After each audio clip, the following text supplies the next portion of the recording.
A lot to dig into in weather today. Take a look at this. This is out from Southern California and the Magic Mountain area, and you can see all of the wind in this area. This is always a harrowing spot in California where the winds can really get going at 50, 60, 70 miles per hour. So it's not just us in this big windstorm today. Southern California also has significant threat as well.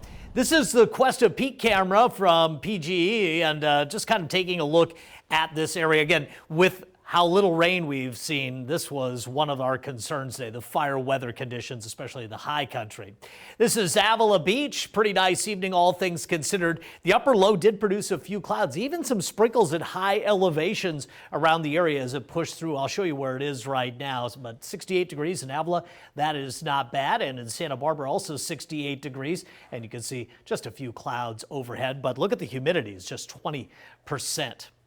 All right. Again, a lot of mid-60s or so. This will cool down from yesterday, but tomorrow is going to be a fairly warm day. The winds are really roaring in San Luis Obispo County, but notably, and we're getting some feedback on this, where are the winds elsewhere? Well, this is not just a big old fist that hammers the entire area. Obviously, there's a lot of topography, and the system is moving. You've got this upper low off the coast, and the jet stream is shifting, so the winds basically pulse from area to area right now. We've got through California Valley into San Luis Obispo and the high country seeing the heaviest winds right now. But it was windy earlier at some of the airports. Paso 33, 36 San Luis. Santa Barbara 23 earlier in the newscast. We showed you those 50 and 60 mile per hour gusts, and this morning just blowing the tops off the large waves in Morro Bay. Here's our system right in here. This is the upper low, and it is producing rain across Southern California and parts of western Arizona. So the low pushed across our area. It's coupling with upper level winds, and that's why we're seeing some of the high wind potential. Now, what happens with the system, it starts moving out later tomorrow. And again, northern Mexico, southern Arizona could see heavier rain with the system. We're too far away from it. The air is just bone dry near the surface. But the wind advisory continues to 4 a.m. for the Central Coast, 20 to 30 mile per hour north and northeast winds gusting to 40. And the high country of Santa Barbara County, that gust potential is up to 60 miles per hour. The air is bone dry, 15 to 30% relative humidity. And you can see we join much of Southern California in the red flag warning. The waves are still big into tonight, so 8 to 12 feet for the Central Coast. We have a high surf advisory there, and for the South Coast as well, force 4 to 7 foot waves there. All right, so here's our system currently, and you can see how it starts to move out. No big threat to us here, but we need some rainfall. Can we get some?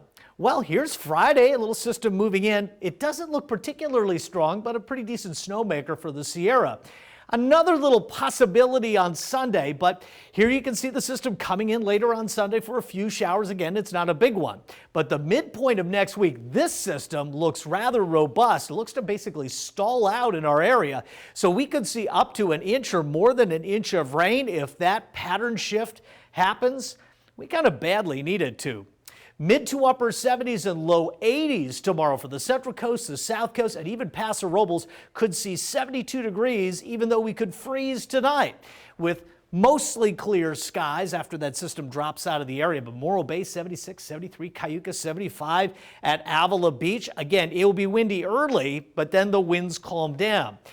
80 AG, 63 California Valley, 77 at Pismo, Santa Ynez Valley. Temperatures into the upper 70s and low 80s. And again, the South Coast, a blend of low 70s and low 80s. But we could lose 20 degrees of heat by the time we get into Friday when that cold front kicks through. And by the way, most of that extended forecast, that's how winter is supposed to feel. Nina.